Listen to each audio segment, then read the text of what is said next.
Oke, selamat pagi. Di video yang selanjutnya kita sudah membahas tentang cost effectiveness. Jadi kalau masih ada yang bingung boleh ditanyakan di WA group. Nah, di PowerPoint selanjutnya itu dijelaskan tentang mutually exclusive, saling meniadakan. Jadi kalau kita pilih proyek yang ini berarti yang proyek satunya lagi tidak perlu. Nah, di sini ada contoh skenario yang mutually exclusive. Contohnya misalnya kita ingin menggunakan suatu sistem. Nah, jadi ini kita ingin memindahkan barang dari satu tempat ke tempat lain. Misalnya pabrik kita besar sekali ya. Terus kita mau pindahkan barang dari satu tempat ke tempat lain. Kita disediakan beberapa alternatif di sini misalnya. Alternatif pertama adalah memasang ban berjalan. Jadi yang otomatis itu atau bisa juga kalian investasi atau beli kendaraan forklift atau beli mobil truk. Nah, di antara semua itu nanti kita akan perkirakan kalau misalnya pasang sistem ban berjalan biayanya berapa, benefit atau keuntungannya berapa. Lalu nanti untuk yang misalnya kita beli kendaraan forklift, investasinya berapa, biayanya berapa. Kalau truk nanti investasinya berapa, biayanya berapa, keuntungannya berapa. Nah, kalau sudah dibandingkan nanti baru kita lihat.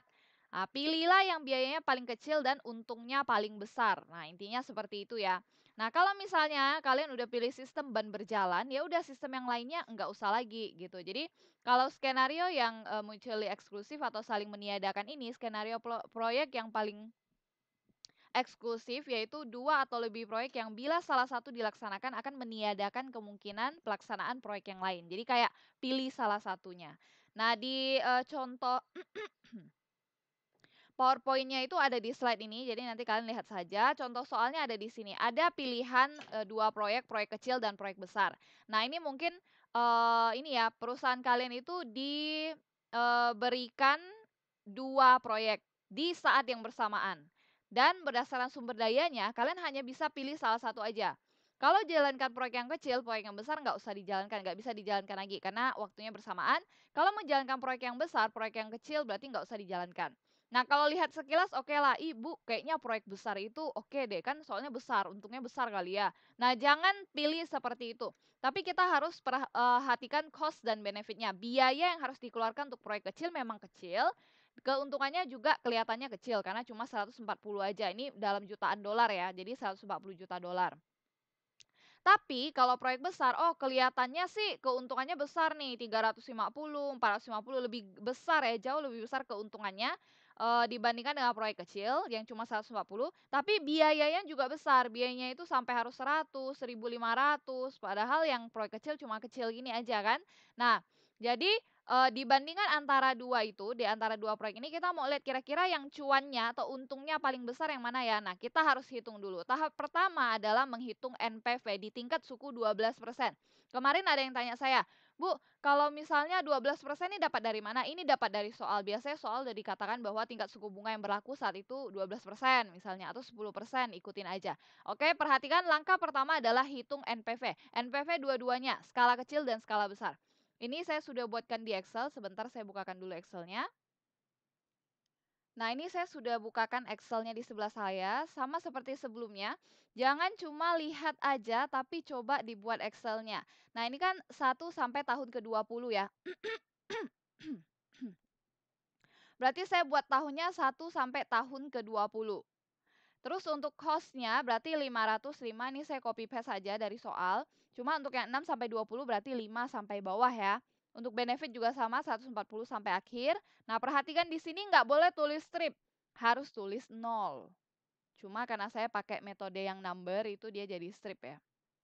Terus, selanjutnya adalah net benefit, ini sebenarnya ada di sini ya, jadi saya cuma pindahkan ke Excel aja. Nah, untuk net benefit itu didapat dari benefit dikurang cost. Ibaratnya kita mau hitung laba, di laporan laba rugi itu kan pasti pendapatan dikurangi biaya, ya udah jadi yang benefit atau keuntungan ini kalian kurangi dengan biaya. Makanya, kalau di Excel saya jadi ini, C3 kurang B3. Nah, kalau sudah tinggal ditarik aja rumusnya sampai ke bawah. Nah, untuk DF-nya sama cara kerjanya seperti yang cost effectiveness yang sebelumnya sudah kalian kerjakan, pakai rumus DF. Nah, di sini karena di soal minta 12% ya. Jadi kita menggunakan bunganya ya 12% aja. Nah, di sini sebenarnya 12%, cuma saya tambahin komanya aja nih. Saya coba hilangkan komanya. Nah, ini 12% ya bunganya ya ada di sini. Nah, kalian tinggal tarik ke bawah aja DF-nya. Lalu nanti untuk PV-nya 12% juga sama, tarik aja ke bawah. Nah, untuk NPV-nya kita tinggal jumlahkan saja. Seperti itu ya. Dapat deh NPV-nya 441. Nah, terus di sini juga ada selanjutnya dihitung IRR-nya. Nah, untuk menghitung IRR sama seperti biasa, kalian pakai rumus ini, lalu kita cari NPV dan IRR-nya yang mana yang positif, yang mana yang negatif. Nah, ini saya coba ya cara cari NPV dan IRR. Ini NPV-nya kan saya sudah dapat nih, hasilnya 441. Nah, sekarang saya coba cari IRR-nya. Caranya saya langsung seperti ini aja, saya copy paste rumusnya. Ini saya mau cari IRR. Step pertama IRR adalah cari yang NPV-nya satu positif dan satu negatif. Ini saya coba sembarangan dulu ya. Nah, DF-nya ini saya ganti dengan bunganya harus pakai bunga yang di sebelah sini. Ini harus dikalikan dengan net benefit. Udah benar ya? Kalikan dengan net benefit D3. Oke, semuanya udah beres. Oh, sebentar. Ini 12%.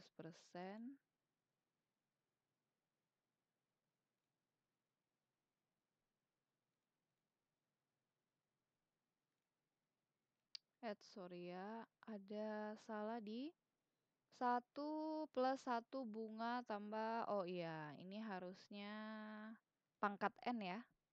Pangkat N. Nah, oke.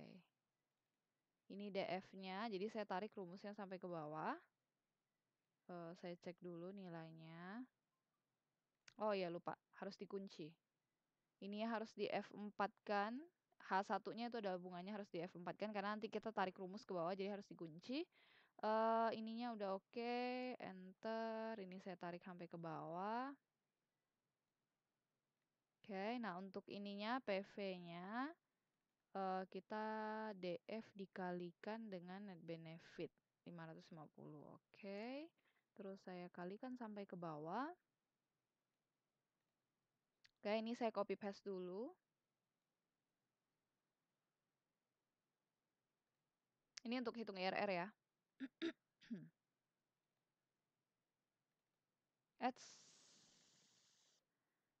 Ininya harus ini kegeser rumusnya karena kita tarik tadi copy paste ke samping.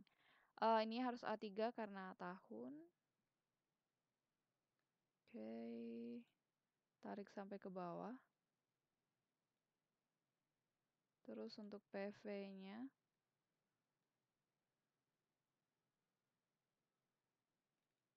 ini dikalikan dengan net benefit. Oke, saya tarik sampai ke bawah. Nah, 12% ini adalah bunga yang diminta di soal. Nah, sedangkan kalau yang ini kita harus coba-coba cari sampai NPV-nya satu positif dan satu negatif. Saya coba-coba misalnya ini kan udah 441 ya. Saya coba angka lebih besar misalnya 15. Nah, 15 angkanya jadi dari 400 jadi 200-an. Jadi saya coba ganti lagi. Oh, berarti rumusnya ini harus digeser nih. Rumus saya yang ini harus digeser ya, jadi ini. Oke, nah. Karena ini makin mengecil berarti saya coba tambah lagi, coba 20. Nah, 20 makin kecil ya, jadi 128 berarti saya maju lagi, 30 coba. Nah, 30 udah negatif. Nah, berarti antara 20 dan 30 itulah dia. Saya coba ke 25. 25. 25 masih positif. Sekarang kita coba 26. 26, 26 itu positif juga. Nah, berarti makin kecil nih angkanya kan, berarti udah mau deket negatif nih. 26, 27. Nah, 27 akhirnya negatif. Berarti kita ketemu jawabannya, pakailah 26 dan 27 untuk mencari IRR. Nah, satu NPV positif, satu NPV negatif. Nah, jadi pakai bunga 26 dan 27 untuk mengerjakan IRR-nya. Nah, di sini udah dihitungkan sama Pak Kris di bawah sini ya. Sama Pak Kris juga pakai 26 dan 27. Habis itu Pak Kris dapatnya IRR 26,71. Jadi boleh kita catatkan di sebelah sini. Untuk proyek kecil, saya tulis di sini ya. Untuk proyek kecil, Besarnya NPV-nya yaitu sebesar di yang 12% tadi ya, besarnya NPV itu, 441,4%. Saya pindahkan dulu angkanya, oke, bukan 4%, maksudnya dalam jutaan dolar. Habis itu untuk IRR-nya itu sebesar tadi setelah dihitung sorry,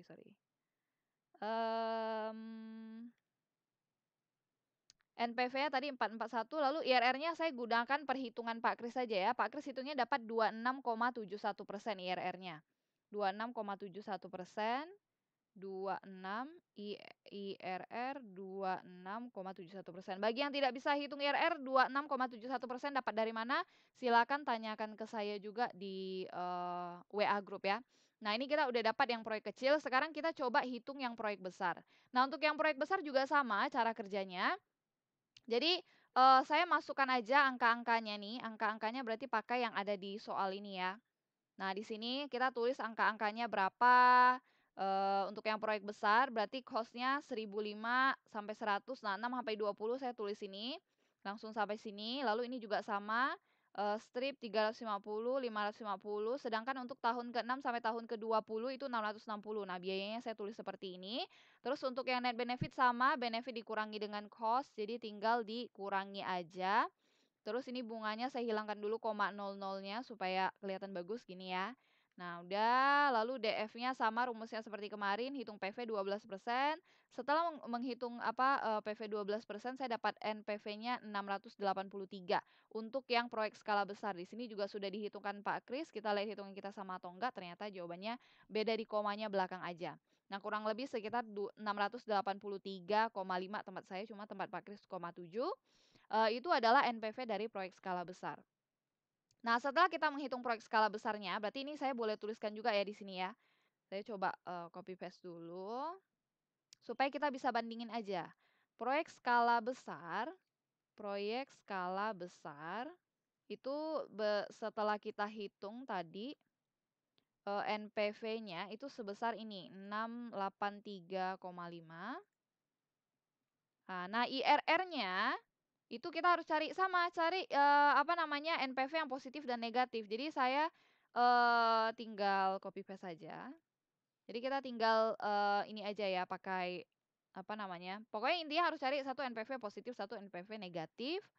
Saya pindahkan ke sini. Cuma jangan lupa rumusnya diganti karena tadi kita ada kunci rumus ini kan. Bunganya kita ganti yang ini. Kunci F4, enter, tarik rumus sampai ke bawah. Oke. Lalu yang ini saya cek dulu ada yang salah lagi atau enggak. Oke, aman. Ini oke, aman. Terus yang ini juga.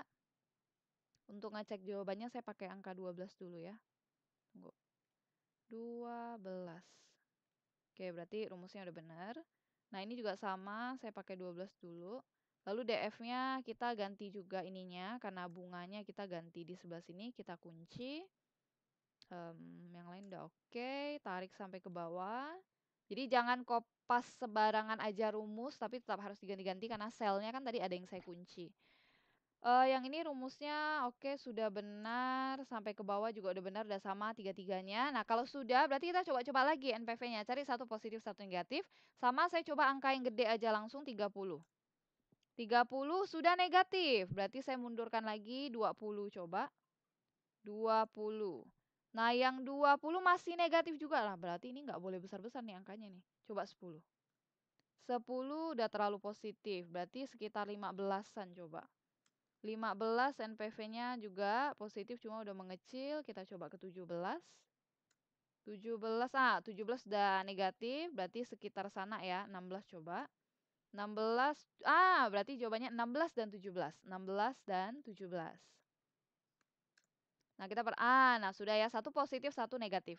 Jadi syarat untuk menghitung IRR adalah cari satu NPV positif, satu NPV negatif. Nah, setelah kita hitung ternyata NPV positifnya itu di 16%, NPV negatif di 17. 16 dan 17 selisih 1. Kalau sudah dapat ya udah hitung IRR. Di sini Pak Kris sudah hitungkan.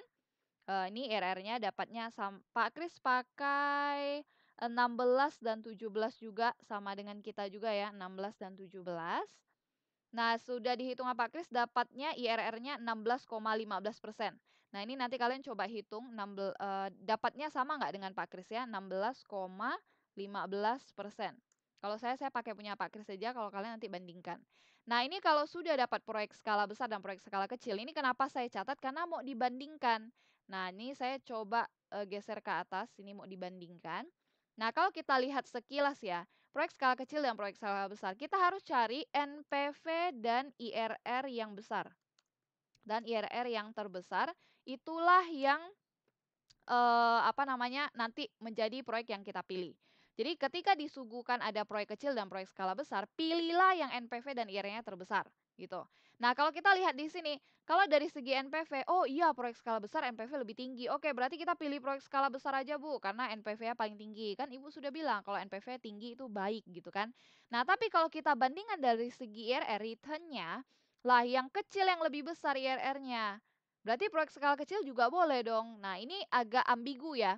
Karena harusnya NPV dan IRR itu dua-duanya misalnya kalau bisa, misalnya kita pilih proyek skala besar, NPV dan IRR-nya harus memang lebih besar dibanding ini. Tapi waktu kita bandingkan, dari segi NPV, proyek skala besar yang gede. Dari segi IRR, proyek skala kecil malah yang lebih besar angkanya gitu kan. Jadi ini menimbulkan kebingungan ke kita. Jadi kita harus pilih proyek yang mana gitu. Karena normalnya harusnya NPV dan IRR dua-duanya itu sama besar harusnya.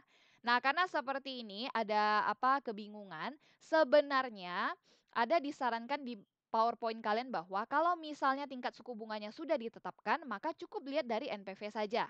Kalau misalnya, di soal dikatakan bahwa, oke, tingkat suku bunga yang ditetapkan adalah seperti ini misalnya, 12%. Nah, kalau 12% ini sudah pasti tidak berubah-ubah lagi, karena ini namanya juga perkiraan ya. Tapi kalau 12% ini sudah benar, tidak berubah-ubah lagi, lihat dari NPV saja sudah cukup.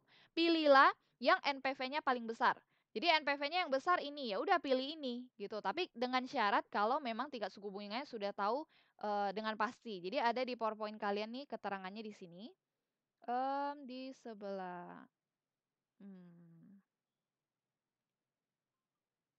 ada di slide mana ya? Nah, ada di sini. Apabila the opportunity cost of capital diketahui dengan pasti, maka biasanya besarnya NPV sudah cukup untuk pemilihan ini, gitu ya. Tapi kalau misalnya 12%-nya kayak belum pasti, hanya perkiraan saja, ya udah kita harus gabungkan lagi antara dua rumus ini. Caranya ada juga di sini, cuma saya nggak buatkan di Excel-nya ya, karena ini sekilas saja supaya kalian tahu saja. Nah, ini kita harus buat selisih. Jadi antara net benefit yang pertama dengan yang kedua kita selisihkan. Nah, net benefit yang ini itu didapat dari rumus kita, proyek skala besar. Tadi proyek skala besarnya saya buat agak di bawah. Proyek skala besar saya ada di bawah sini, ini proyek skala besar. Nah, ini ya, dia ambil dari sininya net benefitnya, itu di copy paste aja dipindahkan ke sini. Sama ini proyek skala kecil juga, dia copy paste dari yang ini, net benefit yang ini. Kemudian diselisihkan, nanti proyek skala yang besar kurang proyek skala yang kecil. Nah, kalau sudah sama cari NPV dan IRR juga. Jadi dia dapatnya satu positif, satu negatif itu di titik 13 dan 14%. Nah, kalau sudah dapat IRR-nya di 13,79, sekarang menggunakan IRR yang ini kita coba hitung deh, NPV-nya sekarang. Kita ganti jadi ini ya, 13,79% ya. Saya coba ganti jadi 13, ingat ini sesudah diselisihkan. Ini saya nggak buat karena, boleh kalian kalau mau dibuat di Excel boleh, kalian coba aja di Excel, nanti lihat aja jawabannya sama atau enggak. Cuma kalau saya nggak buat. Karena udah kebanyakan Excel-nya gitu ya. Ini kan saya mau jelasin aja. Nah sekarang, kita coba dari hitungan Pak Kris ini 13,79, nanti kalau kalian ada coba, nanti kalian cek aja ya, lihat benar atau salah jawabannya 13,79. Kita pakai 13,79 di, hitung NPV-nya. Jadi ini saya coba masukkan 13,79 di sini, 13,79. Kalau di laptop saya menggunakan, sistem ini ya, koma itu jadi titik. Jadi ini, tergantung laptop masing-masing pakai aturannya apa. Nah, saya masukkan tingkat bunganya 13,79, ini untuk proyek skala kecil, NPV-nya 347. Sekarang saya coba di proyek skala besar. Menggunakan 13,79, NPV-nya berapa? Nah, ini 345. Jadi kalau kita bandingkan ya, di proyek skala kecil saya dapat NPV-nya setelah masukkan bunganya 13,79, untuk proyek skala kecil 347. Untuk proyek skala besar 3, 4, 5. Yang lebih besar yang mana? Yang 3, 4, 7. 3, 4, 7 proyek apa? Proyek skala kecil. Ya udah, pilih proyek yang kecil. Itu kalau misalnya kita supaya nggak bingung antara dua ini, kita selisihkan. Nah, itu caranya ya. Jadi kita harus selisihkan itu adalah cara dari mutually exclusive. Jadi kita kurangi, kita dapat bunganya berapa, masukkan ke NPV, oh hasilnya itu, ya udah, pilih NPV yang tingkat suku bunganya terbesar. Ingat yang kita bicarakan ini adalah benefit atau laba. Jadi harus cari NPV dan IRR yang tertinggi gitu ya. Tapi kalau misalnya kita membicarakan tentang biaya yang crossover tadi, maka kita cari biaya yang terendah gitu. Jadi yang mana ya? Ini kan contoh, ini saya buka contoh ini ya crossover yang sebelumnya, contoh yang manual hama mekanik gitu, yang video sebelumnya. Nah, kita memang cari yang mana sih yang biayanya paling rendah karena kita membicarakan biaya. Tapi kalau yang mutually eksklusif kita sedang membicarakan benefit atau laba. Jadi memang harus cari yang tertinggi. Jadi ini ya sudah untuk video yang mutually eksklusif. Nah, ini ada tambahan nih di akhir, tapi saya nggak coba juga karena mau lanjut latihan saja. Selanjutnya itu ada tentang sensitivity analysis. Nah, untuk yang sensitivity analysis sama sebenarnya kurang lebih. Jadi dia menyuguhkan ke kalian ada 3 pilihan alternatif. Maksudnya perusahaan disuguhkan 3 pilihan alternatif. Ada alternatif pertama, ada alternatif kedua, dan ada alternatif ketiga. Alternatif itu apa? Misalnya pilihan aja kok. Jadi perusahaan kalian, oke, di bulan Desember ada 3 proyek. Proyek 1, proyek 2, proyek 3. Nah, kalian diminta sebagai seorang manajer, silakan pilih di antara ketiga proyek ini hanya boleh pilih salah satu aja. Nah, jadi yang kalian lakukan adalah kalian harus cepat-cepat hitung NPV dan IRR. Nah, di sini sudah disediakan ada di PowerPoint kalian paling akhir, udah disediakan perhitungan NPV dan IRR-nya.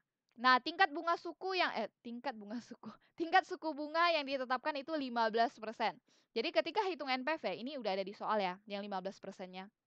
Nah, nanti hitung NPV, di tingkat suku bunga 15% NPV-nya dapat berapa, gitu. Nanti hitung untuk alternatif 1, 2, dan 3 hitung NPV-nya untuk 15% dapat berapa. Nah, sesudah hitung NPV, hitunglah IRR-nya. Jadi IRR sama, cari sampai yang NPV positif dan negatif. Nah, dapat nih IRR untuk alternatif 1, 21,27. Nah, jadi sama ya, untuk alternatif 1, 2, dan 3, hitunglah masing-masing NPV dan IRR-nya. Kalau sudah, bandingkan. Ini di slide paling akhir, itu udah ada dia ketemu jawabannya. Jadi berdasarkan hasil NPV, perhitungan NPV, alternatif 1 NPV-nya 2,789 miliar. Alternatif 2, udah hitung NPV-nya hasilnya 0,035 miliar. Alternatif 3, sesudah hitung NPV-nya hasilnya 1,591 miliar. Nah, dari sini kita bisa ambil kesimpulan bahwa pilihlah alternatif yang NPV-nya paling besar karena keuntungannya paling besar. Yang paling besar adalah 2,789 miliar. Oke, kalian berarti pilih alternatif 1 saja. Oke, jadi di bulan Desember kita akan mengerjakan proyek alternatif 1. Kenapa? Karena NPV-nya paling tinggi, itu ya. Nah, sebelum lihat NPV saja, kita harus lihat juga dari segi IRR. Dari segi hitungan IRR return-nya, setelah dihitung, alternatif 1 IRR-nya saya besarkan ya. Alternatif 1 IRR-nya 21,27%, alternatif 2 IRR-nya 15,07, alternatif 3 18,61. Dari ketiga alternatif ini, IRR paling tinggi adalah alternatif 1. Ya udah, alternatif 1 NPV-nya tadi paling tinggi, IRR-nya juga paling tinggi. Ya udah, kesimpulan di bawahnya kalian ketikkan saja di bawah sini. Misalnya untuk tugas SKB ada kesimpulan ya. Tuliskan jadinya. Jadi alternatif yang dipilih adalah alternatif 1. Karena NPV alternatif 1 lebih tinggi daripada alternatif lainnya. Dan juga IRR alternatif 1 lebih tinggi daripada alternatif lainnya. Sehingga yang dipilih atau yang diambil kebijakannya adalah mengerjakan alternatif pertama. Itu adalah untuk yang sensitivity analysis. Jadi kesimpulannya yang bisa saya sampaikan adalah intinya ketika kalian disuguhkan soal, kalian cukup mencari NPV dan IRR-nya saja. NPV tingkat suku bunganya sudah disampaikan di soal, sedangkan untuk IRR harus coba-coba cari yang mana NPV positif negatif, masukkan ke rumus, dapat jawabannya. Jadi minggu depan ada latihan, latihannya kurang lebih seperti inilah semuanya, hitung NPV, IRR gitu, cari alternatif yang mana yang bagus gitu. Kalau ada yang bingung boleh tanyakan saya di WA Group ya.